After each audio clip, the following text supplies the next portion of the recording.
You understand me? I judge businesses based on if I'm gonna get into something. I was writing down this yesterday. Like I was able to really get through so much of like my own working frameworks, right? My own mental models and the way I do things. Because I was writing down becoming high level. I was thinking about some of my brothers and mine. Like if I want to duplicate myself and give somebody my formula, how did I get here? It's not by accident. It's not, you know, a stroke of luck. It's frameworks. Like I practice real sciences on everything, the way I learn, the way I communicate, the way I build brands, products, everything. And so I just spent, a few days just going in and writing down every single framework, really documenting it. And the framework was about becoming high level, right? How do you turn your ideas into systems, money, and influence, right? And so, it starts ultimately first with self-awareness, and then we kind of go into more of the technical tools in which we do things. But I can take that and give to another person and help them scale where they are, right? And I bet that in the future, I'm going to be able to, I think my next book is probably going to be the one that break the records. It's gonna be probably one of the biggest selling books in Black history. You understand me?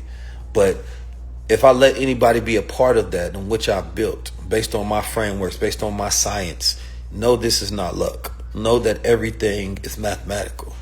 You understand me? And I think that there's so many people that can't appreciate you because they don't understand the type of genius that you are.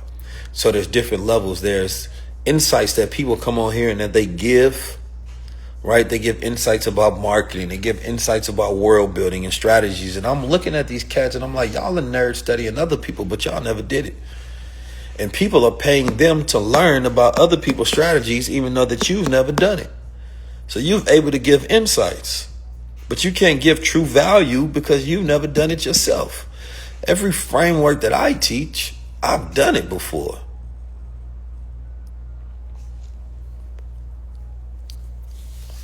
So I've always been frustrated because I feel like I just talking to pure capitalists, and part of my frameworks is spiritual. And I'll be like, damn, man, so many of my people, man, you so pure capitalist, you only see money. And I was reading this book. It's called Black Fortunes.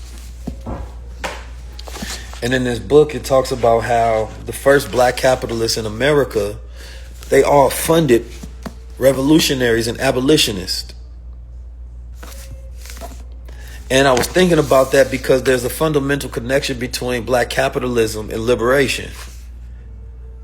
But where we are today, there's been a disconnect of that.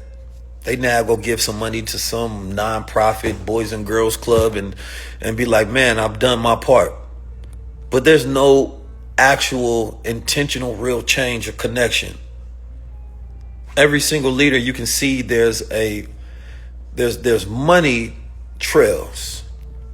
Even Jesus had somebody who funded him. So you talk about the Black Panthers, don't talk to me about that. Talk to me about who's funding it, because most of the time you have two people. There's a lot of the activist, revolutionary leader, thought leader, etc., playing their part. The other part of that spectrum is the disconnect. So now we create hybrid models. The hybrid model is now you force it's like taking an abolitionist and now he has to become an entrepreneur and he has to fund his abolitionist movement. But how good can he be at the abolition when he don't have time to be an abolitionist because he has to force being making money all goddamn day? So Frederick Douglass would have never been a great abolitionist that he was unless there was black money funding him so he could speak all throughout America. Because the brothers came to Frederick Douglass and they say, man, look, we want to help fund you. We want you so that you can speak all across. He said, man, who want to hear me? And he said, man, you don't even realize it. And of course he accepted, and then of course he became one of the most famous, he became the most famous abolitionist in the world. And he said, knowledge makes a man unfit to be a slave. And he went around teaching our people. because he had a fundamental understanding of the psyche and the nature of the black experience in America. And they understood the value in going around and teaching the minds and liberating the minds. And so it wasn't just black capitalists who was just so in love with money that they didn't understand the spiritual side of what to do with it. I mean, to the point that there was black capitalists who would literally go to the slave auctions and they would buy slaves to set them free. I just want us to think about that a little bit. And so the disconnect has become in our generation, we get money just for ourselves and only ourselves so that we can show off that we got money. But why? Is it out of fear? We fear of losing it. We fear because we never had it. But the question becomes, why? So if we get money because we have a vision and the money becomes in service of the vision and the vision is in service of the world, now we have reason. So I'm not saying just throw all your money away, because you also, I ain't gonna keep going, but there's a lot that I can go into on that, because there's strategies behind that as well. It's good for your taxes, everything. It's good for humanity. And so I just thought it would be a natural thing that I realized that, man, if you want to grow these things, right? And there's this other thing to where there's nothing wrong with raising money and stuff like that as well, because the stock market is basically people raising money. You know what I mean? People investing and getting returns and all of that stuff. You feel me? But OPM works. Use other people's money for sure. But I just think that as long as there's this requirement, there's this disconnect between the abolitionists, if you will, the revolutionaries, the thought leaders, the intellectuals, as long as they have to focus on money, I think there's going to be a disconnect holistically on why Black America never gets to that next level. So, very interesting. Invest in creators. Invest in creators. I think it's the best asset that's going to give you a greater return than Bitcoin. Invest in creators. It's that simple. Invest in creators.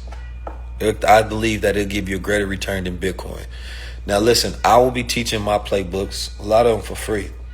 You understand me? Over the next 30 to 60 days. Right? How I became high level. You understand me? How I would turn all these ideas into systems, money, and influence. We're dropping something this year, my brother DP Valentine. Don't worry about it. This year. Because I realize I have so many keys and different things that I do that the average person would never thought of. And how do I know? Because a lot of times when I'm consulting peers of mine, I'm able to give them insights and value that they can't see from their perspective. Right? Because I know what I would do if I was in your shoes. I would apply my framework. And not only that, there's this development of the mind that goes into the process. A certain type of thinker.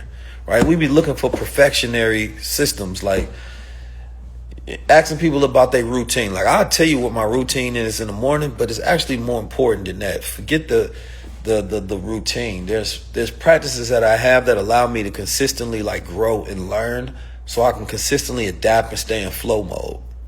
And I think that is way better than the routine. And what I sit down and identify scientifically, right, what that framework is. Then I document that so I can repeat it over and over and over and over and over. And luckily now we have AI, right, so that I can do that even more efficiently.